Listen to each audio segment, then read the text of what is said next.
ogi una ogna sadradi wali faday in dadka oo turooga gumaysido faday ونميلن ونميل سمعنا مسمينين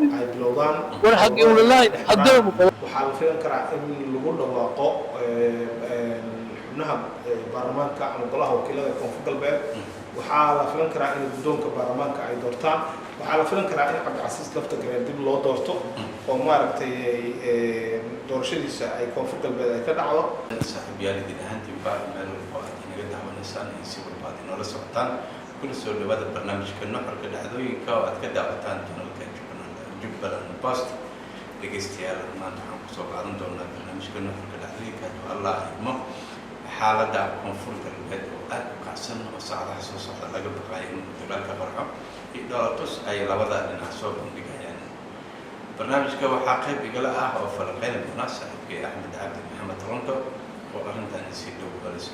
تورنتو سلو ومع ستة عبد السلام محمود شريع أديك إيضا وياشا يتينا والسلام يا كنتي وحنقولنا هاي سعري وجدا بيجي لبدا بنعبا ديار جروح وكم وكم وضع حق دولة الفدرال الصومالية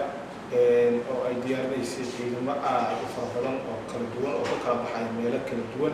كنا وجهنا دمنا بورحة كبا وحنقولنا هاي سعري الصومال في دولة الفدرال الصومالية أي لما بدون ay ku diyaarinaysa degmada walweyn ee gobolka Shabeellaha Hoose halkaasi oo ay rabto inay gaaraan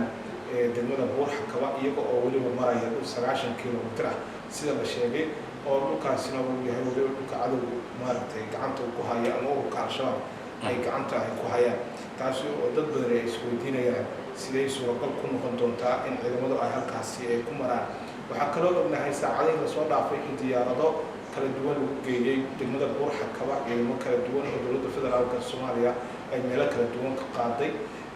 iyadoo halkaasi ay isugu geysay cudud iyo ciidan wixii ay haysay halkaasi si ay magaalada Baydhabo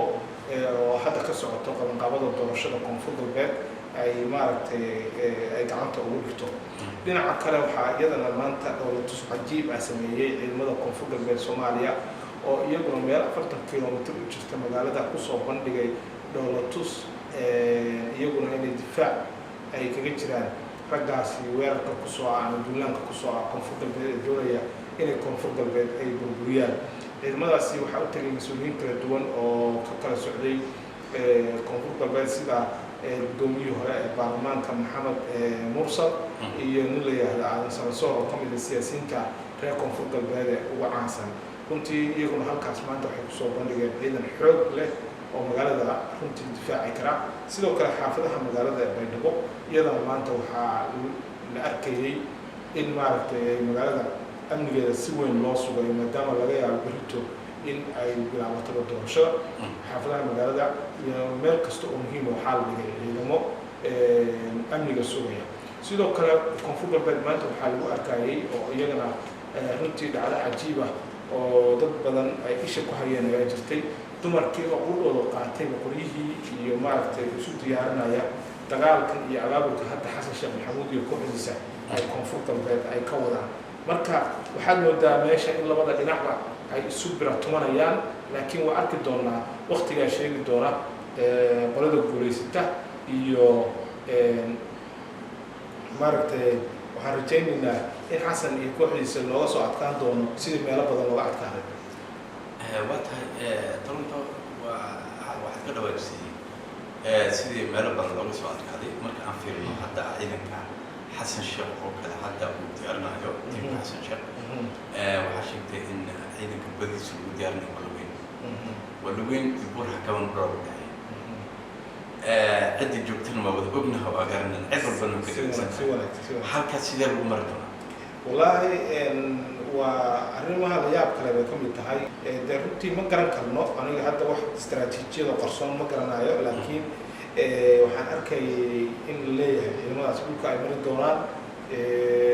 ما ده حلوة تنجديد وين أو هوكي تركي قاعد بحيانا كم يضع تكنيك كردوان وحرنتي وحنا ضبضي ولده هذا Buurxakaba joogto waxay doonayaan inay dagaalka ugu turturoonadaan Cabdi Casiis lafta gareen iyo ragga hadda la socda iyo systemka dhisan ee koonfur galbeed inay maaragtay muquuniyaan xoog ku muquuniyaan marka ciidamadii dowladda iyo xoogkii dowladda iyo maaragtay wixii ummadda Soomaaliyeed ay wada lahayd baa maanta muddo reer koonfur galbeed in lagu weerarayo dee dhulka in la marana dee kolley waa arrin u baahan mid maaragtay in la ogaado hubkii dowladda Turkiga oo bixisay in lagu soo ammaanka shacabka Soomaaliyeed ama muwaadiniinta Soomaaliyeed ma la isdhihi karaa waa meel kale loo leeyahay ninkii la yiraahdo Cabdisalaan taas maanta wax bilaabay ma aha waa ogtahay ciidamada gorgor waxaa Turkiga tababara ciidamada xarab cad oo maanta baraawo tagay waa ogtahay Turkiga tababara Raskamboni ku ka degay ciidamadii ka degay oo iyaguna halkaas joogay gorgor iyo xarab cad bay ahaayeen marka taas maanta mid bilaabatay ma aha waa mid in badan dhacday in ciidamada siyaasadda loo adeegsanayo runtiina dee ciidanku eed ma laha laakiin ninka siyaasadda u adeegsanaya eedda iska leh hase ahaatee waa arki doonaa inay Cabdicasiis iyo maaragtay koonfur galbeed inay maaragtay rayso iyo inay Xasan Sheekh Maxamuud iyo kooxdiisu rayso waqtigaa sheegi doona laakiin anigu waxaan aaminsanahay wax kastoo Xasan Sheekh Maxamuud isku duwaba inaysan wax badan tari doonin laakiin shilmi doonaan laakiin Toronto ciidanka hadda Mareykanka ku tabaro inta badan dagaalada kama qayb galaan dowladda Mareykanka way diidaan Turkiga musaamaynta noocaas ay yeelan karaan runtii dee dowladuhu isku siyaasad maaha dowlad kasta markay wax u tababarayso isku siyaasad maaha way kala duwan yihiin laakiin anigu waxaan aaminsanahay Turkigu inuu maaragtay taa uu kaga duwan yahay waana hadduuna kaga duwanayna dee waa la arki lahaa xitaa isagoo muujinaya inuu dee ka xun yahay in ciidanku tababaray sidaas loo adeegsado waa la arki lahaa laakiin hadda dee taa ma muuqato midda hadda la isweydiinayana maba ahae hadda waxaa la isweydiinaya waxay tahay colaadan iyo meesha ku dhammayn doonto waa tahay aan kusoo laabana buuxdhow waxaan ogeyn in ay ku suganayeen ciidamo ajnabi ah oo ka tirsan qaar ka mid ah ciidanka AUSOM ama ciidanka Itoobiyaanka kale ayaga ciidankaas shaqadooda waxay tahay runtaas ciidamadaas waa ciidamo nabad ilaalina oo Soomaaliya nabad ilaalin jooga waa ciidamo ka socda dowladaha dalka dariska nahay Itoobiya amniga magaalada Beledweyne iyo gacanta ku haya hase ahaatee hadda waxaan moodaa in banaanka lagu soo baxay oo labada dhinacba waxa ay maanta ay ku dagaalamayaan inay dee magaalada dabcan waa la isla soo geli doonaa laakiin oo dagaalka haddii la kala tamarronaado laakiin hadda meesha waxaa hadda qolo walba isu diyaarisay waa meel banaanka magaalada banaankeeda ah laakiin ciidamada Itoobiya waxay meelaha muhiimka ah Beledweyne gacanta ku hayaan garoonka meelaha kantaroolada muhiimka ah bay gacanta ay ku hayaan waxaa kaloo la sheegayaa in labada dhinacba qolo walba qoladan koonfur galbeedna la dhahay magaalada ciidamada ha laga saaro oo ciidanka amniga ee magaalada sugaya mooyaane ciidamada kale oo maaragtay in banaanka la geeyey runtii meel 40 kilomitir jirta ayay ciidamadaasi ku sugan yihiin waa meel magaalada aada uga baxsan kuwa kalena dee burxa kabay ka imaanayaan marka kolley dhexdaa oo wixii ka dhici doona dee ma ogin waxay noqon doonto laakiin sida qorshaysan oo qorshuhu yahay oo ka muuqata hadda kooxda Xasan Sheekh Maxamuud ee uu maaragtay koonfur galbeed duulaanka ku ah in berrito wixii ka dambeeya wixii berri loo gaaro inay duulaanka ay qaadaan bay qorshahoodu yahay marka dee waa arki doonaa berrito iyo wixii ka dambeeya siday wax noqdaan laakiin hadda labada dhinacba waxaa ka muuqata diyaar garow culus oo runtii aad moodo in runtii maaragtay fooda la isku dari doono oo aan hadda la isu aabayeeli doonin waa tahay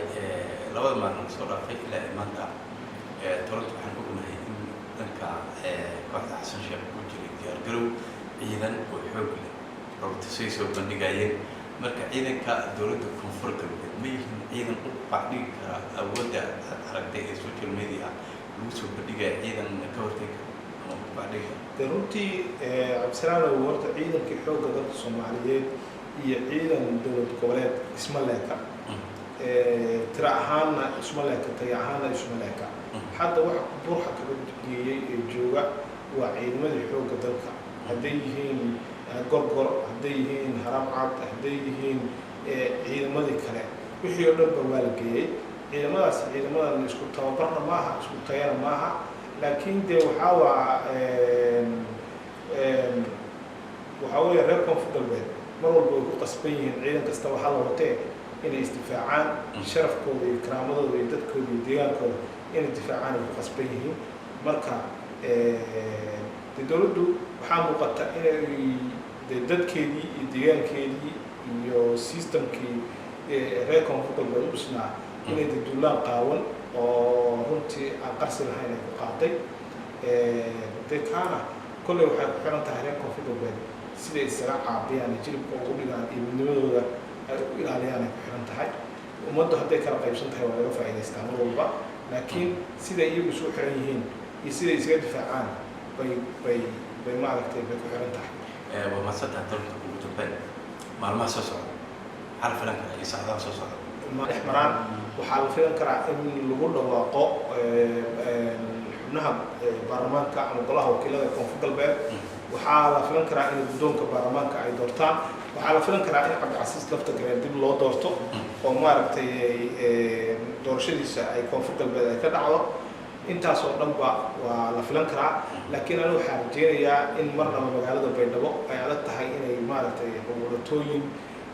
ay ka dhacaan haddii ay ka dhacaanna ay koobnaan doonto sababtoo ciidamada Ethiopia amniga magaalada ayaa gacanta ku haya wixii magaalada banaankeeda ka dhaca waa meesheeda laakiin waxaa aaminsanahay in magaalada aan dhib badan ka dhici doono haddii ay baydhabo insha Allah waa tahay daawadayaal waxaan intaas ku soo gudbinaynaa barnaamijkeena nuxurka dhacdooyinka oo aan ku soo qaadanay xaaladda kacsanaanta ah ee ka jirta deegaanka koonfur galbeed iyo dowladdu ay soo bandhigaan labada dhinac waxaa dhanka falanqaynta qaybiga la ahaa Axmed Maxamed Toronto dhegeystayaal inta barnaamijkan barnaamijka ka gaareen sidaas iyo nabadgelyo wassalaamu calaykum waraxmatullahi ciao ciao nabadgelyo